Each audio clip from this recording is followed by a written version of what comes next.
안녕하세요. 동훈아이텍 배수익 책임입니다. 저는 시만텍 솔루션 중에 하나인 프록시 SG에 대해 소개해 드리려고 합니다. 개요는 프록시 서버의 개념, 프록시 네트워크 구성, 프록시 SG 소개, 그리고 프록시 SG의 주요 기능에 대해 설명드리겠습니다. 먼저 프록시의 개념으로 프록시는 사전적 의미로 대리, 대리자, 중개자라는 의미를 가지고 있습니다. 그리고 프록시 서버는 대리의 역할을 하는 서버를 의미하겠죠.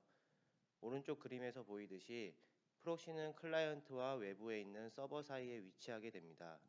그래서 클라이언트로부터 리퀘스트 요청을 프록시가 받으면 클라이언트를 대신해서 서버에 전달하며 반대로 서버로부터 리스폰스 응답을 받으면 마찬가지로 프록시가 대신 받아 클라이언트에게 전달하는 역할을 합니다.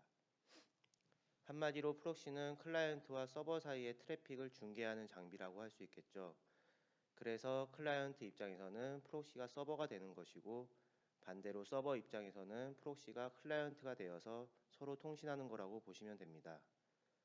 이런 프록시의 활용에 대해서 말씀드리면 첫째로 익명성이 보장이 됩니다. 익명성의 보장이라는 것은 프록시가 클라이언트의 요청을 받아서 외부로 나갈 때는 기본적으로 소스 IP를 프록시의 IP로 변환시켜서 보내게 됩니다. 그러면 서버에서는 소스 IP가 프록시의 IP로 인식하게 되고 실제로 요청한 클라이언트의 리얼 IP는 알 수가 없게 됩니다. 이 부분이 익명성이 보장되는 것이며 또한 실제 사용자의 IP를 외부로 노출시키지 않는다는 점에서 보안적인 측면도 있다고 할 수 있습니다. 또한 프록시는 캐시 기능을 이용하여 전송 효율을 가져오는 장점도 있습니다. 캐시는 예를 들어 우리가 네이버 사이트를 접속한다고 하면 네이버에는 수많은 컨텐츠가 있잖아요. JPG나 PNG 등 그림 파일도 많고 CSS 파일이나 JS 파일 같은 자바스크립트도 있습니다. 그 많은 컨텐츠들을 프록시가 캐시할 수 있는데 물론 최초 접속 시에는 당연히 서버에 직접 접근하여 받아오게 됩니다. 그리고 캐시를 하죠. 그 이후의 접속에 대해서는 다시 서버로 갈 필요 없이 캐시되어 있는 컨텐츠를 사용자에게 바로 내려줍니다. 이러면 사용자 입장에서는 더욱더 빠르게 사이트를 접속할 수 있겠죠.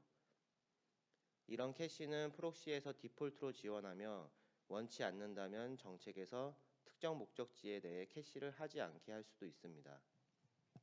마지막으로 외부 인터넷 트래픽을 줄여 비용 절감 효과도 볼 수 있는데 이건 프록시에 있는 웬 가속 기능을 말합니다.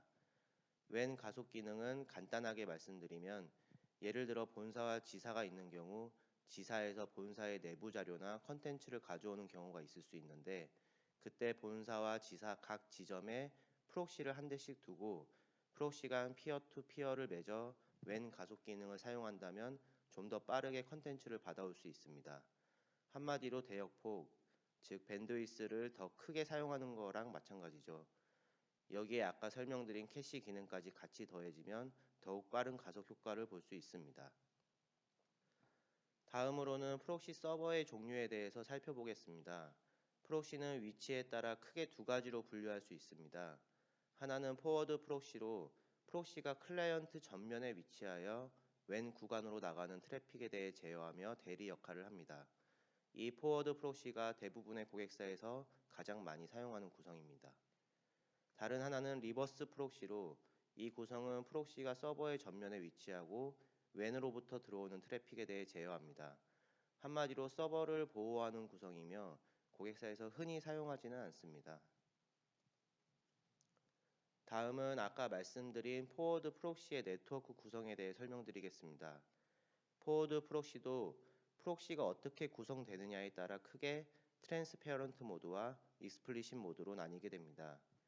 쉽게 트랜스페어런트는 우리가 흔히 알고 있는 인라인이며 익스플리싯은 아웃 오브 패스 구성이라고 생각하시면 됩니다. 트랜스페어런트 모드의 하나인 인라인 구성은 말 그대로 네트워크 라인에 직접 연결되는 구성으로 모든 트래픽은 프록시를 경유합니다. 이 구성의 장점은 첫째, 구성이 용이하며 둘째, 전체 트래픽의 확인이 가능합니다. 셋째로 클라이언트에서 별도의 프록시 설정을 할 필요가 없다는 장점이 있습니다. 왜냐하면 클라이언트에서 발생한 모든 트래픽은 구성상 프록시를 경유할 수밖에 없기 때문입니다. 그래서 클라이언트에서 별도의 프록시 설정이 없어도 되며 그로 인해 클라이언트는 프록시의 존재를 알 수 없습니다. 하지만 반대로 단점으로는 라인에 직접 연결하기 때문에 구축 시 네트워크의 단절이 어쩔 수 없이 발생하게 됩니다. 그리고 기본적으로 프록시에 장애가 발생할 시에는 전체 서비스의 영향을 받게 됩니다. 사용자 입장에서는 갑자기 인터넷이 안 되는 경우가 되겠죠. 물론 NIC에 바이패스 카드가 있으면 장비가 다운되어도 하드웨어 바이패스가 되어 서비스를 지속할 수는 있겠지만 여기서는 일반적인 구성의 단점을 얘기하는 거라 그 부분은 예외로 하겠습니다. 다음으로 L4 리다이렉션 구성이 있습니다. 이 구성은 L4 스위치를 이용하여 트래픽을 리다이렉트 시켜 프록시를 경유하며 물리적으로는 아웃 오브 패스 구성입니다. 이 구성의 장점으로는 구성 시 L4에 연결만 하면 되기 때문에 네트워크에 단절이 없습니다. 그리고 프록시의 추가 확장이 용이하며 L4의 로드 밸런싱으로 부하 분산이 되는 점, 그리고 인라인과 마찬가지로 클라이언트에서 별도의 프록시 설정이 필요 없다는 장점이 있습니다. 단점으로는 아무래도 인라인보다는 구성이 복잡해지며 또한 L4 스위치가 필요하기 때문에 비용이 증가한다는 단점이 있습니다. 마지막으로 WCCP는 라우터의 WCCP 프로토콜을 이용하여 트래픽을 리다이렉트 시켜 프록시를 경유하는 구성인데 이 구성은 거의 사용하지는 않습니다. 다음은 익스플리신 모드에 대해 설명드리겠습니다. 첫 번째로 아웃 오브 패스 구성이 있습니다. 원암 구성이라고도 하죠. 장점은 물리적으로 구분되기 때문에 구축 시 네트워크 단절이 필요 없습니다. 인라인과는 반대죠.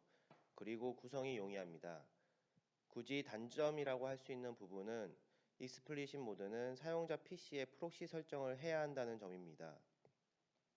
아웃 오브 패스뿐만 아니라 옆에 보이는 팩 구성이나 WPAD 구성 역시 마찬가지로 프록시 설정을 해야 합니다. 왜냐하면 인라인과는 다르게 프록시가 물리적으로 분리되어 있기 때문에 사용자는 인터넷을 사용할 때 프록시를 지정해 주어야지만 트래픽이 프록시를 경유해서 서비스를 받을 수 있기 때문입니다. 그러면 관리자 입장에서는 이런 의문이 드실 수 있겠죠. 만약 익스플리신 모드로 구성하면 몇백 명, 몇천 명 되는 사용자 한 명 한 명마다 일일이 프록시 설정을 해줘야 하나요? 이런 의문이 드실 수 있는데 그렇다면 정말 엄청난 일이 되겠지만 그럴 필요는 없습니다. 저희는 자동으로 사용자 PC에 프록시가 설정되게끔 실행 파일을 만들어 제공해 드리고 있습니다. 사용자는 관리자로부터 실행 파일을 배포받아 더블 클릭만 하면 자동으로 프록시 세팅이 되고 바로 서비스를 받으실 수 있습니다. 관리자는 저희가 제공해 드리는 실행 파일을 배포 프로그램 또는 메일로 사용자들에게 배포하시고 파일을 실행하라고 공지만 하시면 되기 때문에 문제가 되지 않습니다. 다음은 팩 구성입니다. 이 구성의 특이사항으로는 먼저 별도의 서버가 추가적으로 필요합니다. 서버의 OS는 윈도우 또는 리눅스를 사용하셔도 되고요. 대부분의 고객사에서는 윈도우로 사용하고 있습니다.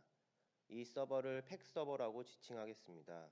팩 서버 안에는 오른쪽에 보이는 test.pac처럼 팩 파일이란 것이 들어가 있습니다. 이 팩 파일은 자바스크립트로 코딩된 구문으로 이루어져 있습니다. 그 구문에는 브라우저가 웹 트래픽을 방화벽으로 직접 보낼지 또는 프록시로 보낼지를 결정할 수 있습니다.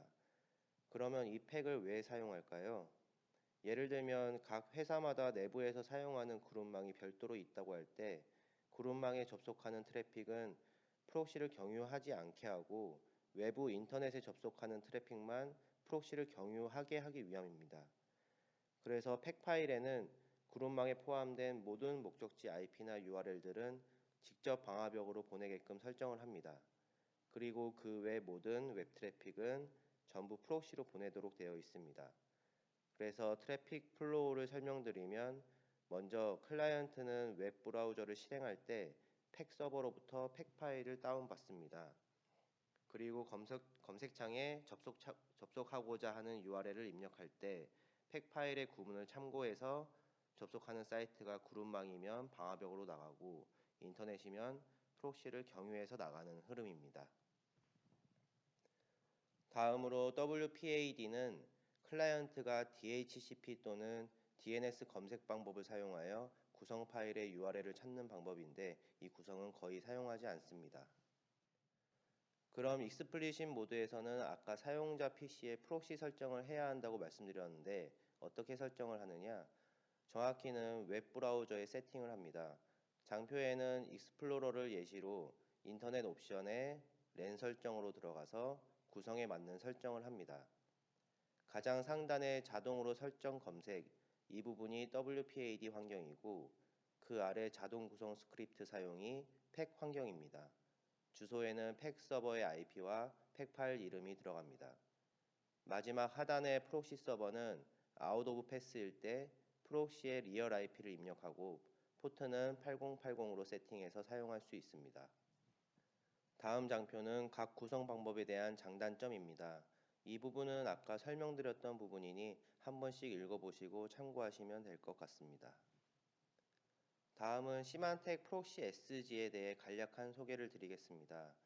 예전에는 블루코트사의 프록시였지만 시만텍에서 블루코트를 인수 후 현재는 시만텍 프록시 SG로 부르고 있습니다. SG는 시큐어 게이트웨이의 약자로 프록시 기본 기능에서 추가로 보안을 강화하여 나온 제품입니다.